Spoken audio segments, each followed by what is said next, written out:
ആദ്യഘട്ടം മികച്ച പോളിംഗോടെ അവസാനിച്ച ബീഹാറിൽ അവസാനഘട്ട തെരഞ്ഞെടുപ്പിനുള്ള പ്രചാരണം ഊർജിതമായി. നവംബർ 11-ന് നടക്കുന്ന അടുത്ത ഘട്ടത്തിൽ ആകെയുള്ള 122 സീമാഞ്ചൽ മേഖലയിലെ 24 സീറ്റുകൾ എങ്ങോട്ട് തിരിയുമെന്നതാണ് നിർണായക ചോദ്യം. മുസ്ലിങ്ങൾക്ക് നിർണായക സ്വാധീനമുള്ള സീമാഞ്ചലിൽ പൂർണിയ, കത്തിഹാർ, കിഷൻഗഞ്ച്, അരാരിയ എന്നീ 4 ജില്ലകളാണ് ഉൾപ്പെടുന്നത്.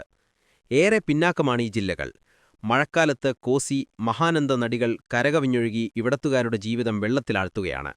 70% യുവാക്കളും ജോലി തേടി വീട് വിട്ടു പോകാൻ നിർബന്ധിതരാകുന്നു. അതേസമയം 2013-ൽ സ്ഥാപിച്ച കിഷൻഗഞ്ചിലെ അലിഗഡ് മുസ്ലിം സർവകലാശാല ക്യാമ്പസ് പൂർണ്ണമായി പ്രവർത്തിച്ചിട്ടില്ല. സീമാഞ്ചലിലെ കിഷൻഗഞ്ചിൽ ദാരിദ്ര്യനിരക്ക് 64.75%.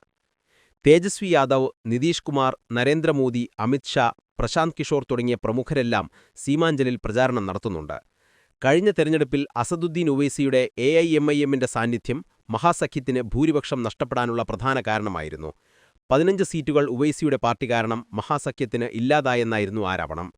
AIMIMന് അന്ന് 5 സീറ്റാണ് കിട്ടിയത്. BJP 8 സീറ്റും JD.U 4 സീറ്റും നേടി. മഹാസഖ്യത്തിന് 7 സീറ്റാണ് ലഭിച്ചത്. 4 MLAമാർ ഉവൈസിയെ ഉപേക്ഷിച്ച് RJDയിൽ ചേർന്നിരുന്നു. മറ്റൊരു MLAയും സംസ്ഥാന പ്രസിഡന്റുമായ അക്തറുൽ ഇമാൻ മാത്രം ഉവൈസിക്കൊപ്പം നിന്നു. ഇത്തവണ മഹാസഖ്യത്തിൽ കോൺഗ്രസ് സീമാഞ്ചൽ മേഖലയിൽ 12 സീറ്റിൽ മത്സരിക്കുന്നു. RJD 9-ലും VIP 2-ലും CPI-ML 1 സീറ്റിലും ജനവിധി തേടും. NDAയിൽ BJP 11-ലും JDU 10-ലും ചിരാഗ് പാസ്വാന്റെ LJP-R 1 സീറ്റിലും മത്സരിക്കുന്നു.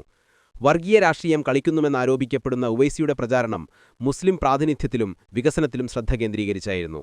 സീമാഞ്ചലിന് സ്വതന്ത്ര രാഷ്ട്രീയ നേതൃത്വം നൽകുക എന്ന പ്രമേയത്തിലുള്ള റോഡ് ഷോകളും റാലികളുമാണ് ഉവൈസിയുടെ പ്രചാരണത്തിന്റെ മുഖ്യ ആകർഷണം. റാലികളിൽ അദ്ദേഹം വഖഫ് നിയമവും SIR NRC വിഷയങ്ങളുമാണ് ഉന്നയിക്കുന്നത്.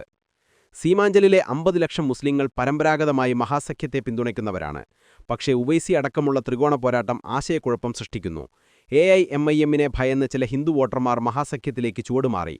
സീമാഞ്ചൽ വികസന അതോറിറ്റി, ലോകോത്തര സർവകലാശാല, സൂപ്പർ സ്പെഷ്യാലിറ്റി ആശുപത്രി എന്നിവ സ്ഥാപിക്കുമെന്ന് തേജസ്വി ഉറപ്പു നൽകുന്നുണ്ട്. വഖഫ് ബിൽ ചവറ്റുകുട്ടയിലെറിയുമെന്നും തേജസ്വി പറയുന്നു. വഖഫ് പോലുള്ള വിഷയങ്ങളിൽ നിതീഷ് കുമാറിന്റെ മൗനവും സീമാഞ്ചലിൽ ചർച്ചയാണ്.